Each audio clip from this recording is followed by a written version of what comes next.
Hello and welcome to my class. आज हम discuss करेंगे ट्वेल्थ क्लास की बिजनेस स्टडीज़ का nature and the significance of management का, जो हमारा रिमेनिंग पार्ट रह गया था, हमारा कंप्लीट हो चुका था। Management as a both science and art जो था वो हमारा कंप्लीट हो चुका था। अब हम लेवल ऑफ मैनेजमेंट पे आते हैं। लेवल्स होते हैं मैनेजमेंट में जो top to the bottom, bottom to the top चलते हैं। जिस तरीके से मतलब कि as discuss before, the management is the group activity, so every person organization consist the number of the person who are place and the different position to perform the different responsibility. हम management में पहले ही discuss कर चुके हैं कि management में एक group होता है लोगों का, पीपल्स का, जो कि अलग अलग एक्टिविटी में इन्वॉल्व होते हैं, top to bottom, bottom to top, जिसे हम हायरार्की सिस्टम कह सकते हैं। इसमें टॉप लेवल मैनेजमेंट होता है, मिडिल लेवल मैनेजमेंट होता है और ऑपरेशन लेवल मैनेजमेंट होता है। टॉप लेवल मैनेजमेंट में होते हैं board of director, chairman, president etcetera. Middle level management में होता है purchaser manager, production manager, finance manager, plant superintendent. Operation level management में हो supervisor, superintendent, foreman and the section officer. ये तीन लेवल के जो होते हैं वो management, top level, middle level और lower level, organization level management जिसे हम कहते हैं। टॉप लेवल मैनेजमेंट का जो फंक्शन है, top level management consist the senior of the executive of the organization. Top management is the team of consisting the manager from the different function levels leading finance, marketing. Example for the chief finance officer, vice president, marketing. Top level management का जो system function है वो management को के different level of functions को देखना है, finance के मैटर को, मार्केटिंग के मैटर को, और इंस्ट्रक्ट करना प्रोडक्शन का, अगर प्रोडक्शन वाली कंपनी है तो। क्योंकि बहुत सारी सर्विस कंपनीज होती हैं, उसमें प्रोडक्शन का कोई काम नहीं होता। Top level includes the board of director, chairman, chief executive, CEO, chief operating officer, chief financial officer, president, vice president, general manager and the another senior executive.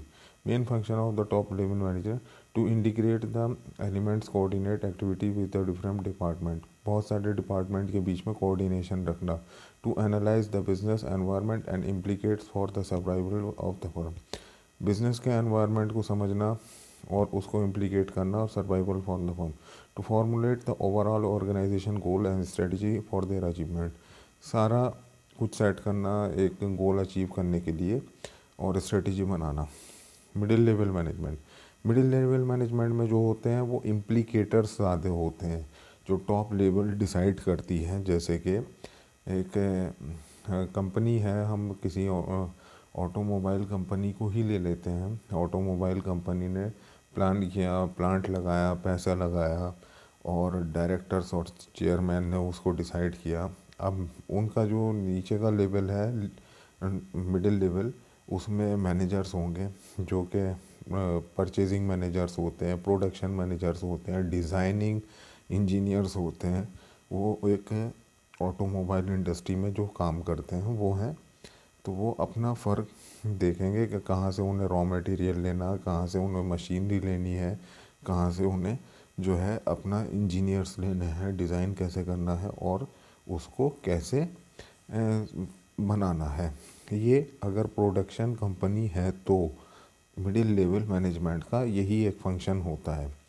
Main function of the middle management to interrupt the policies form by the top management, top management के आदेश को पूरा करना middle management का responsibility. To ensure the department has the necessary personal, ज़रूरी बंदे अपनी requirement के हिसाब से रखना। To assign the necessary duties and responsibility to them, बहुत उनको रेस्पॉन्सिबिलिटी और ड्यूटीज़ देना। ऑपरेशन एंड द सुपरवाइज़र, जो लोअर लेवल का मैनेजमेंट है, ऑपरेशन लेवल मैनेजमेंट मतलब कि जिसमें फोरमैन होती है, लेबर होती है, ये सब चीज़ें। Main function of the operation management to oversees the effort of the workforce, ये वर्कफोर्स जो देखती है, जो लेबर होती है, कारीगर होते हैं, उनको देखना होता है। To interact the actual workforce to pass the instruction of the middle management to the worker, middle management के जो इंस्ट्रक्शन है वो टू द वर्कर को सुपरवाइज़र सुपरिटेंडेंट जो भी वहाँ के होते हैं जो देख रेख करते हैं, जो QAC होते हैं, क्वालिटी कंट्रोल मैनेजमेंट भी एक सिस्टम होता है, वो सब देखते हैं। अब चलिए ये तो हो गया क्यों, और इसमें जो है अपने लेबर की बात, जो लेबर की रिक्वायरमेंट्स होती हैं, लेबर की परेशानी होती, काम करते वक्त परेशानी होती, वो लोअर मैनेजमेंट जो है मिडिल को बताता है, मिडिल उसको हैंडल करता है, नहीं हैंडल होता तो वो टॉप लेवल मैनेजमेंट तक जाती है बात। ये हो गया लेवल्स ऑफ मैनेजमेंट। अब आते हैं functions of the management. Management is a dynamic process. Is a very every manager has to perform the various functions. These functions may be broadly classified into the 5 categories. Management के जो functions होते हैं वो 5 categories में divide किए जा सकते हैं, और भी कैटेगरीज हो सकती हैं। Planning, organizing, staffing, directing, controlling, और इसमें कम्युनिकेटिंग भी हो सकता है, और बहुत सारी चीज़ें होती हैं। ऑर्गेनाइजिंग भी है इसमें, कंट्रोलिंग भी है, डायरेक्टिंग है। प्लानिंग क्या होती है? किसी चीज़ का प्लान बनाना कि हमें ये प्रोजेक्ट ऐसे तैयार करना है, ये प्रोडक्ट ऐसे तैयार करना है, और उसको पूरा एक दिमाग में जब तक आइडिया नहीं आएगा तो प्लान नहीं बनेगा। अगर किसी को कि हमें जो है कोई घर बनाना है, तो घर बनाने का सबसे पहले तो हमारे दिमाग में प्लान आएगा, फिर हम उसके लिए लैंड खरीदेंगे, लैंड के बाद में मटेरियल के बाद में उसको बनवाना शुरू करेंगे। उसी तरीके से प्लानिंग होती है। प्लानिंग जैसे कि नाश्ता बनाने की प्लानिंग होती है, खाना में आज क्या बनाएंगे वो प्लानिंग होती है। उसी तरीके से एक फर्म में भी प्लानिंग होती है। Organizing, once a specific plan has establish to include the organization goal, the organization function examine the activities of the resources required. उस सब्जेक्ट को जैसे कि हम एक एग्ज़ाम्पल के तौर पे देखते हैं कि आज हमें अपने घर में एक किचन के तौर पे किसी को दाल चावल बनाने हैं, तो उसको ऑर्गेनाइज़ करने के लिए उसको दाल की ज़रूरत होगी, चावल की ज़रूरत होगी, और बहुत सारे रेसिपीज़ की। इसी तरीके से एक कंपनी के अंदर किसी प्रोडक्ट को बनाने के लिए पैसों की, इंफ्रास्ट्रक्चर की, मैन फोर्स की, वर्क फोर्स की, रॉ मटेरियल की ज़रूरत होती है। स्टाफिंग में जो हमें रिक्वायरमेंट है कि हमें प्रोडक्शन में कौन सा बंदा चाहिए, सेल्स में कौन सा बंदा चाहिए, डिज़ाइन में कौन सा बंदा चाहिए, एडवर्टीज़मेंट में कौन सा बंदा चाहिए, ये स्टाफिंग का काम है। और एडवर्टाइजिंग में कौन सा बंदा चाहिए, और HR में कौन सा। डायरेक्टिंग, मैनेजर का काम होता है कि अकॉर्डिंग टू देयर प्रोफेशनल, जो भी एक डायरेक्टिंग होते हैं, जो भी उसकी स्पेशलाइजेशन होती है, उनको डायरेक्टिंग करना। मतलब कि एक डायरेक्टर होते हैं ना, जैसे फिल्मों के डायरेक्टर होते हैं, वो एक्टर को भी एक्टिंग का वही कराते हैं, और एक्ट्रेस को भी एक्टिंग, विलन को भी वही, कि एक ही डायरेक्टर एक फिल्म के अंदर एक्टर को एक पॉजिटिव एक्टिंग में डालता है और विलन को एक नेगेटिव एक्टिंग में डालता है। ये ग्रे शेड्स भी होते हैं, एक्टर होते हैं, खैर ये अलग चैप्टर।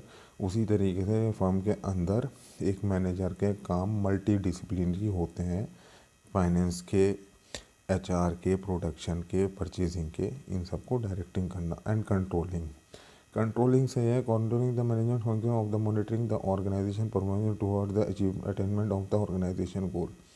कि कंट्रोल करना कि हमारे रॉ मटेरियल तो ज़्यादा वेस्ट नहीं हो रहा, हमारा इनपुट तो ज़्यादा नहीं जा रहा, कहीं हमारा प्राइस ऑफ प्रोडक्ट जो है प्राइस ऑफ सेलिंग से ज़्यादा तो नहीं हो रहा है, और हमें प्रॉफिट आएगा भी या नहीं, या हमारा इनपुट क्या है, आउटपुट क्या है, और हमें कितने वक्त में एक प्रोडक्ट को या किसी गोल को कंप्लीट करना है, जिससे कि हमारी फर्म या ऑर्गेनाइजेशन फ़ायदे में रहे। Level and functions of the management, planning, organizing, staffing, directing, controlling, managerial functions हैं। इसमें टॉप में जो होता है प्लानिंग और ऑर्गेनाइजिंग होता है, मिडिल में जो होता है staffing and directing, managerial function, controlling. Coordination जो होता है एक सब में कोऑर्डिनेशन बना करके चलना, वर्क फोर्स में, मैन फोर्स में, टॉप लेवल मैनेजमेंट में, मिडिल लेवल मैनेजमेंट और लोअर लेवल मैनेजमेंट में जो कोऑर्डिनेशन आपस में समन्वय बना के चलना, उसको कोऑर्डिनेशन कहते हैं मैनेजमेंट में। Coordination essence the management, coordination is needed in all management functions. Coordination जब तक नहीं होगा, तालमेल, तब तक कोई बात नहीं होगी। तालमेल के बगैर तो प्यार भी नहीं हो सकता, यह तो कंपनी है। खैर, तालमेल जो होगा ज़रूरी है किसी भी प्रोडक्शन को कंप्लीट करने के लिए। Coordination is needed at all level, coordination जो है हर लेवल पे ज़रूरी है, टॉप लेवल पे, मिडिल लेवल पे और लोअर लेवल पे, जो एक हमारा गोल है उसको पूरा करने के लिए। Nature, feature, characteristics of the coordination. Coordination integrated group efforts, coordination ensure the unity of action, coordination is continuous process, coordination is the passive function. Coordination एक यूनिटी का एक्शन होता है, सब लोग मिलकर के एक काम करते हैं। रेस्पॉन्सिबिलिटी ऑफ मैनेजमेंट होता है, डिलिबरेटी ऑफ फंक्शंस होता है, अपने वर्क फोर्स को बांट देना है, और कंटिन्यूअस का फंक्शन होता है, प्रोसेस होता है। ये एक इंटीग्रेटेड एफर्ट्स है कुछ लोगों का। कोऑर्डिनेशन जब तक है कोई सा काम कंप्लीट नहीं होगा, तब तक वो चीज़ पूरी नहीं हो सकती।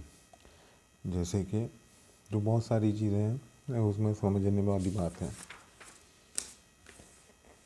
Coordination is the responsibility of all manager, सब मैनेजर्स की जिम्मेदारी होती कोऑर्डिनेशन को बना के रखना। Coordination is deliberative function, coordination has contributed the effort to the different people to conscious the deliberate manner.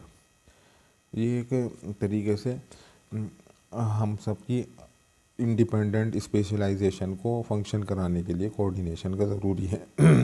Importance of the coordination, growth in the size, function differentiation, specialization. जो growth होती है हमारी, वो काम करने की ज़्यादा हो जाती है, और फंक्शन डिफरेंटेशन के इसमें अलग अलग स्पेशलाइजेशन के बंदों को उसको स्पेशलिटी या उसकी ड्यूटी के अकॉर्डिंग ही उसको काम दिया जाता है। स्पेशलाइजेशन के लिए जैसे कि कहीं पे ड्राइवर की ज़रूरत है, कहीं पे फोरमैन की ज़रूरत है, कहीं पे इलेक्ट्रिशियन की ज़रूरत है, कहीं पे कारपेंटर की ज़रूरत है, कहीं पे लेबर की ज़रूरत है, तो उसके स्पेशलिटी के अकॉर्डिंग एक बंदे को हायर किया जाता है। होप डाउन के ये बिजनेस स्टडीज़ का nature and the significance management आपके बेहतर समझ में आया होगा, और बेहतर समझने के लिए आप खुद पढ़ते रहें। Thank you very much. अगले चैप्टर में मिलेंगे। Thank you.